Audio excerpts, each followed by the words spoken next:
Royalty to streets. The hidden legacy of Islam in the UK. What if I told you that the story of Islam in Britain doesn't start in the streets? It starts on a throne. A gold coin bearing the name of an Islamic caliph, minted by an Anglo-Saxon king. Secret converts inside Victorian palaces. Entire neighborhoods built by men who came to serve an empire and ended up changing it forever. This is not the history you were taught. This is the hidden thread connecting crown jewels to corner shops. And once you see it, you can never unsee it.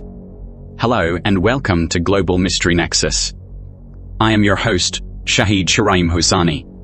Before we move forward, I have a quick request.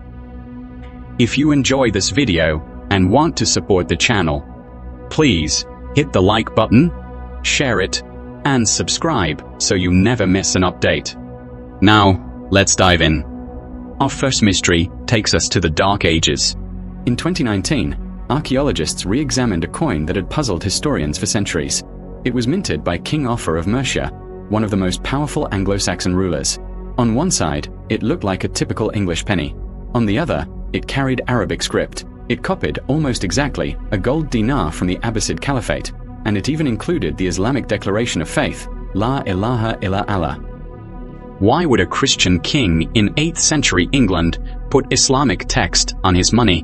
Report-based evidence points to trade, not conversion. Offa wanted to trade with Muslim Spain and the Middle East. To be accepted in those markets, his coin had to look legitimate. But the mystery deepens. This was not a one-off.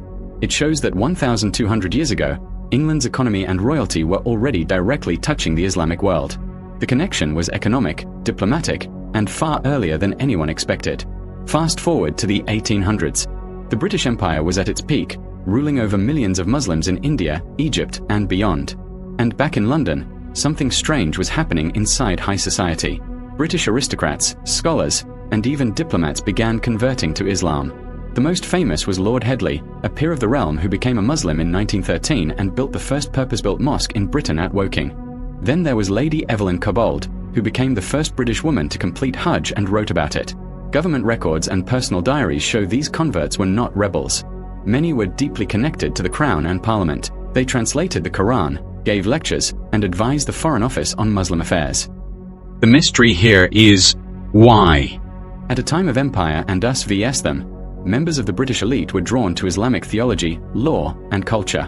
Their legacy is the first mosques and Islamic institutions in the UK, funded not on the streets, but with aristocratic money. After World War II, Britain faced a labour shortage. The call went out across the Commonwealth, and men from Pakistan, Bangladesh, India, and Yemen answered. They arrived at Tilbury Docks, in Liverpool, in Cardiff, and in Glasgow. Official Home Office reports call them workers.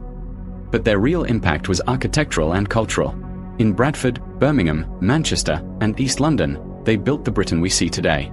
They worked in mills, drove buses, and opened the first corner shops that never closed. The mystery is how quickly temporary became permanent. Census data shows that by 1961, there were 50,000 Muslims in the UK. By 2021, that number was over 3.9 million. They didn't just fill jobs. They built mosques out of old churches and warehouses. They created halal economies, legal councils, and schools. The streets of Britain were physically and economically reshaped by this migration, turning imperial subjects into British citizens. Here is the most modern mystery. What is the relationship between the British royal family and Islam today? Public records and royal speeches tell a clear story. King Charles II has spoken publicly over 20 times about Islam, calling it a religion of peace and praising Muslim contributions to British life. He has opened mosques, fasted during Ramadan at community iftars, and had the Quran recited at royal events. The Church of England is the state church, yet the monarchy now acts as a protector of all faiths. Why? Because the UK is no longer just Anglican. It is multicultural.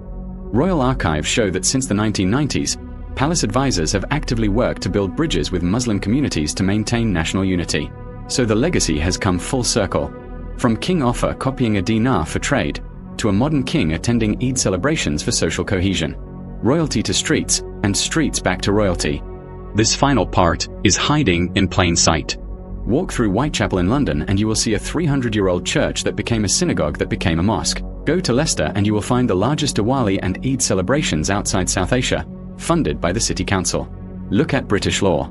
Sharia councils operate for civil matters. Look at British food. Chicken tikka masala is called a national dish. Look at British politics. There are over 15 Muslim MPs in Parliament as of 2024. The report-based truth is this: Islam in the UK is not an import. It is now part of the infrastructure. In medicine, in the military, in universities, and in culture. The hidden legacy is that Britain and Islam have been in conversation for 1300 years. Sometimes as traders, sometimes as rulers and subjects, and now as neighbors. From a single gold coin to millions of citizens, the story is bigger than headlines suggest. It's a story of trade, empire, faith, and identity. Thank you for watching. Like, share, and subscribe our Global Mystery Nexus channel for more informative videos.